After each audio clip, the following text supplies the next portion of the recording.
Alright, so I thought about doing something really, really happy for my last time here, and then I basically said fuck that, because I don't actually think that I know how to write happy shit yet still, or ever will. I don't know.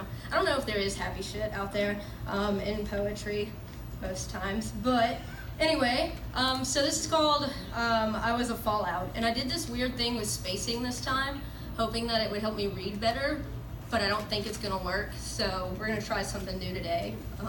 So, you found me on the cold bathroom floor, surrounded by rich kids from the suburbs. I was the ultimate Trojan horse, infiltrating their ranks and being welcomed in like I belonged, like I was home on a bathroom floor. And as they opened their doors, I opened my veins, allowing the world to flood my body, releasing the dragon into my bloodstream and allowing it to breathe its fire into me. He said that it was his vices that drew me in, that drew the lines in my veins, mapping out track marks and cityscapes. It was his vices that were banging on the doors to my brain, a splinter in my mind's eye, a great divide ready to open up and swallow me whole. It was driving down an empty highway late at night with a red needle rising in my arms and in my dashboard. It was the tar burning in my lungs and beneath my tires. It was the crank of every gear in the engine and the chemicals slowly filling my bloodstream. In case you didn't know, every single one of those were illusions to drugs. It was the fallout. I was the fallout. My energy radiation dividing into 4 parts, because that's actually how nuclear weapons work, in case you ever wanted to know. The TSA, NSA, FDA, NCAA, they're all probably monitoring my Google history at this point. You see, I was toxic. I was 40% blast, 50% thermal radiation, 5% ionizing radiation, 5% residual radiation. If you were there, you'd probably be asking me, what the fuck? But let me break it down for you. Hold on to your seats, motherfuckers. We're about to get all science in this shit.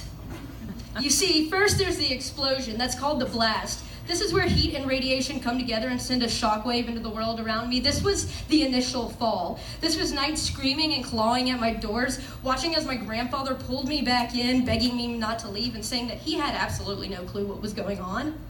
This was the time spent in my head over a bowl, choking out the lies that I told and throwing up the promises that I broke. This was a stage of downward destruction, hail damage across my forearms, the product of the perfect storm that I had created.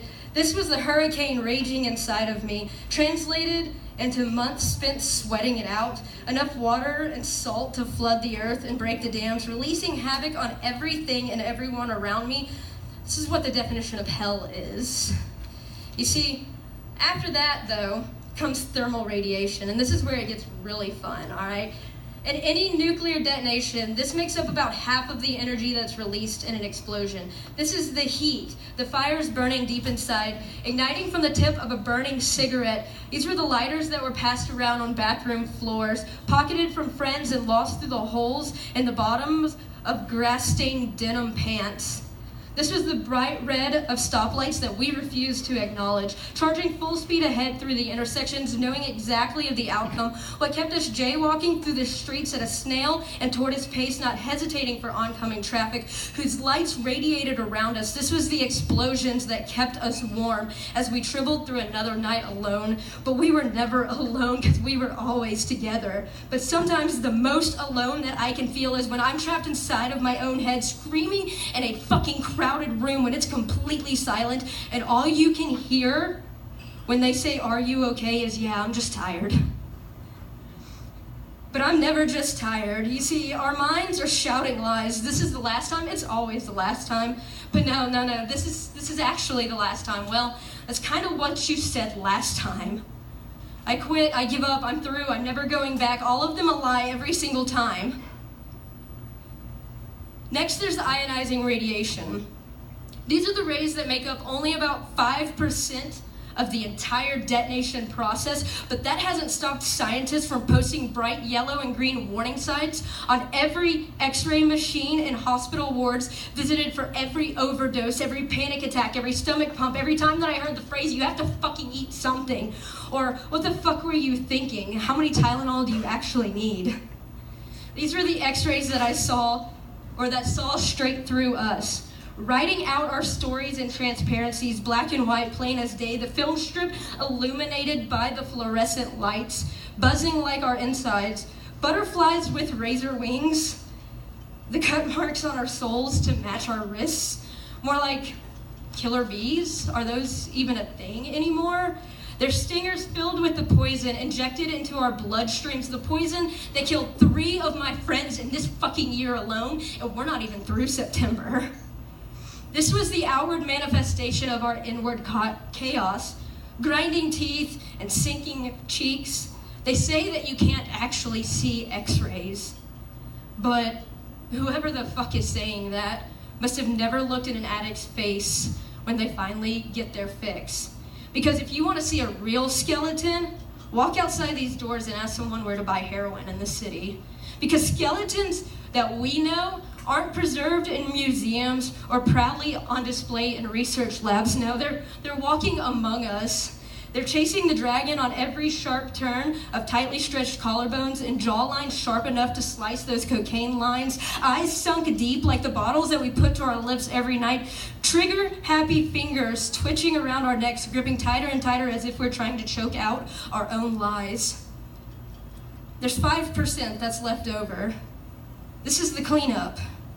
This is what you're left with. This is the damage that you see when you leave your storm bunker inside of your brain, the safety that you've locked yourself away into, a dissociative case to rival the best. I mean, identities reserved for every human being that we meet. Their personalities and lives that we take on, their lies that we absorb and make our own. I mean, none of our stories are ever really ours, are they? This is the residual, the waking up to a text message that says, "We need to talk," or "I can't do this anymore," or "Maybe you should just figure out who you are because you're not who I thought you were." That's funny because I'm not who I thought I was either. I mean, this is not where I thought I would be yet. But you see, I never thought that I was a nuclear bomb. I never thought that I was hell on earth. I never thought that I could be the source of near annihilation for the entire human species and what left society in ruins through a radiation-washed globe. But I mean, hell, if I'm gonna go out, I'm gonna go big or go home, right? And if being a foster kid taught me anything, it was to never get too attached to one place because you never know when you're gonna have to leave. But you see, that's where I fucked up. You see, I got attached to them, and I got attached to that feeling, and I got attached to pain. Oddly enough, I got fucking attached to pain because it meant I was attached to something.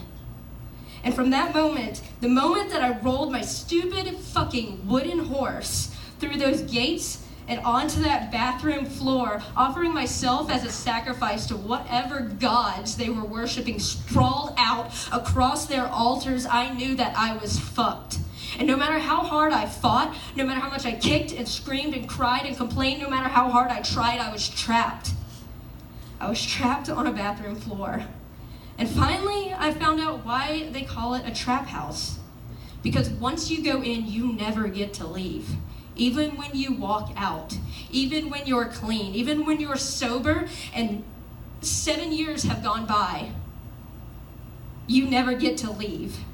And in my heart, I knew this to be true, but in my head, it was still at war, a soldier in the front lines, pushing at the enemy gates as powder turned to liquid. It filled my veins, and they tell me, one day at a time. But sometimes even that is too hard. But if my buddy Annalee's life came to an end at 3:11 a.m. exactly on a Saturday in the summer of 2007, after the EMTs couldn't revive her after hours of trying, and my high school friend Eileen fell asleep around 12:30 a.m. and was found dead by her roommate at 12:45 with an empty bottle of NyQuil in one hand and Tylenol in the other, and my college friend Shannon's life was ended in .001 second when the hammer landed on the bullet, sending it from the cylinder through the barrel and out the muzzle of her father's 6-inch pistol. And my childhood best friend was killed by 75 milligrams of heroin, the same weight of literally 2.5 grains of rice. And a girl who looked up to me in high school, her heart stopped beating between 7:05 p.m. and 7:06 p.m. on September 3rd. It took less than a minute, And in that less than a minute, I was hooked on the drugs that entered my system, and maybe even hooked in less than the minute that it took me to walk into that bathroom for the first time. But it only takes one match to set off a firecracker. It only takes one flame to blow up dynamite.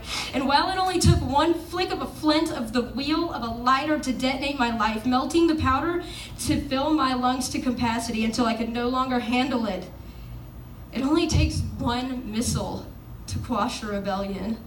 And it only took one stray shot into a ventilation shaft of the Death Star to completely cripple the Empire.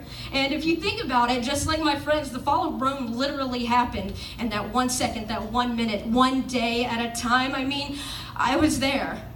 It was there. And then we were gone. And even if every day up before it led to its demise, it was gone. And maybe I haven't hit my bottom, and maybe even if I do, I could just keep digging around that rock if I really wanted to. And maybe I've heard that if you try hard enough, you can always find a new bottom. But one of the first things that my sponsor told me was that just because you haven't gotten there yet doesn't mean that you won't.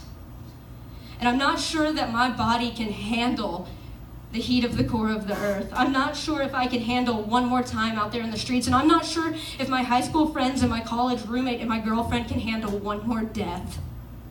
So I'm gonna crawl out of the grave before I'm buried alive. I'll brush off my grass-stained denim pants. I'll patch up those stupid holes in my pockets so I can quit losing everybody's lighters. I'll don that hazmat suit and begin my relief efforts.